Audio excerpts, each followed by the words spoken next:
Hello boozers, and welcome to another edition of Booze Reviews. Today we have got something that I actually been hearing about for a while, and it finally came in at the liquor depot just across the street. Today I've got Tin Whistle's Stag Apple Scotch Ale. And I have to admit, I have never seen something quite like this. An apple Scotch ale.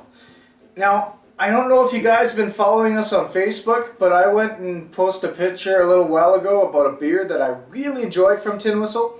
It was the Peach Cream Ale, and it was absolutely amazing and had the wonderful peach flavor that brought me back to my BC roots of having a nice juicy peach over the summer. So, I'm hoping this one will bring me back to... Wait, I don't really like apples. The Scotch, yes, so bring me back something that I'll enjoy with the Scotch. So this sits in at an 8%, and there's really not much here. Stag's Apple Scotch Ale combines juice from freshly pressed Okanagan apples with rich caramel malt to create a massive and majestic Scotch ale. Oh, they've got apples in here from the Okanagan. Oh, Tin Whistle, you are playing to my weakness. Well, I can't wait anymore. New bottle opener, folks. Let's see if I can do this properly. It's been a few years. All right. That was clumsy. But I love the opener. Look at that. That's so cool. It's a butterfly bottle opener. Just got it today, so very first try. All right. And there we go. I would have sliced my fingers open right there if that was a real butter knife or butterfly knife. You know what I'm saying. You smell a lot of the ale. A little bit of this, the apple. Kind of had a caramel smell in there too.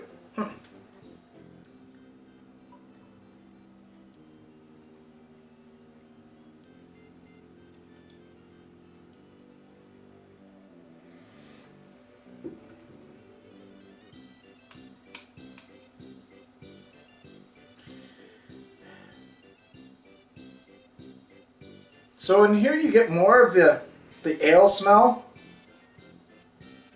Carbonation is looking pretty good. The color is a auburn brown, like a chestnut brown, I guess. Looks pretty good. Alright, Tin Whistle. My mouth is watering thanks to you guys. Don't let me down.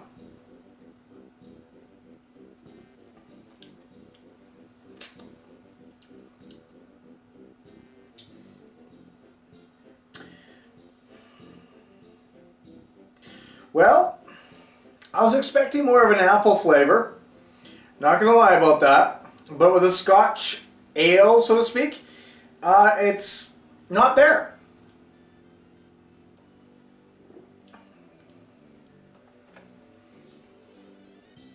It's a little bit of a bitter taste, so I'm not quite sure what apples they use, since there is, what, 18,000 different varieties of apples out there. It's a little bitter, so it's on the bitter side. Oh, there it is. There it is.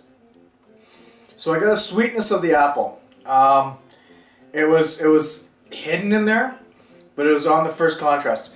With the peach cream ale, you get the bite of the peach, or not the bite, but the taste of the peach after you have the ale, so it comes back like that.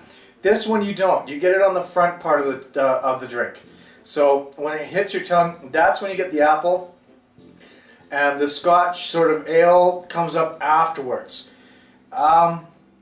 Combination-wise, it's really quite good. I'm very impressed with that. That's quite well done.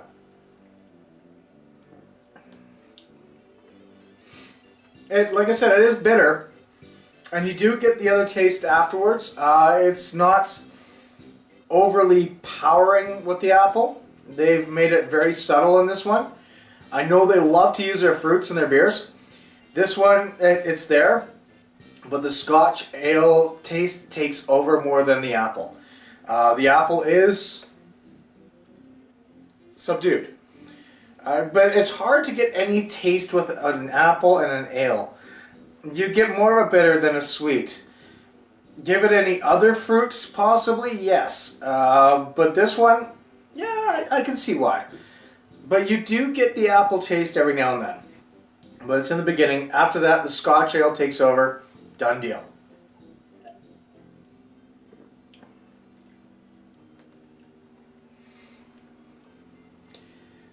Is it worth its weight in gold? Yeah. This is a $7 bottle. So I'm going to say yes. It is worth its weight. It's an 8%. And it doesn't feel like an 8%. It feels more like a 6. So it actually doesn't have a lot of an alcohol bite to it.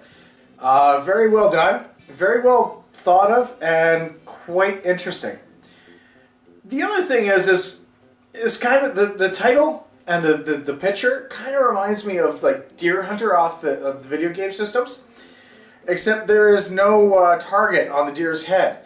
But it looks like the same deer, or buck I should say, stag, whatever you want to call it, they don't have like the crosshairs on it. If you put the crosshairs on it, it'd be a good cross thing between Deer Hunter and this. Granted, if they didn't talk to the people who make Deer Hunter, that could be a very powerful lawsuit. However, overall, would I buy this again?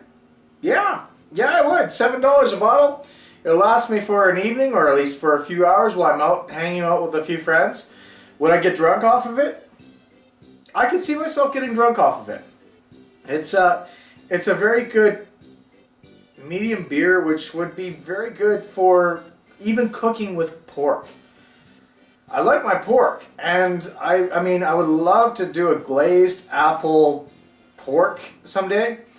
But this would actually be a good marinade, I think, for a good marinade mix for the pork. So you use that in with it.